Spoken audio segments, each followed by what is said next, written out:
Samantala, nakatakdang kasuhan ng Department of Justice at PNP-CIDG ang suspendidong alkalde ng Bamban Tarlac na si Mayor Alice Guo. Kasunod dito ng mga umano'y maaaring kaharapin nitong human trafficking kaugnay sa Pogo Hub na ni-raid sa kanyang bayan. Narito si Floz Perez para sa detalye ng balita. Ng reklamo hinggil sa human trafficking ang Presidential Anti-Organized Crime Commission at ang Philippine National Police Criminal Investigation and Detection Group laban kay Bamban Mayor Alice Guo at iba pa sa Department of Justice nitong Biyernes. Sinabi ni DOJ Undersecretary at Interagency Council Against Trafficking Nicholas T. na lumitaw ang mga ebidensya na nagpapakita na siya ang nag-apply para sa dating Pogo at ang kanyang pagkakaugnay sa Pogo na ni-raid kamakailan.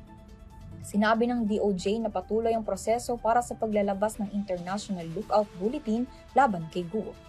Ani ni T, na-file na ang kaso kaya't inaayos na ng DOJ ang Lookout Bulletin at inaasahan na mapirmahan ng kalihim sa susunod na linggo.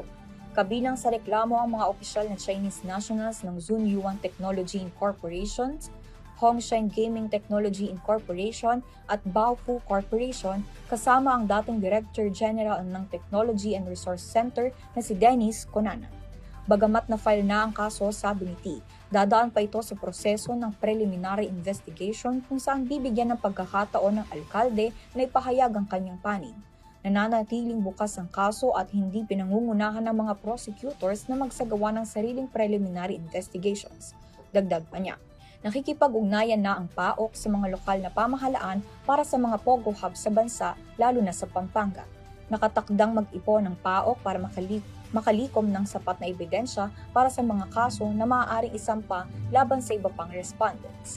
Para sa URI TV News, ako si Floz Perez, sumasaludo sa bawat Pilipino.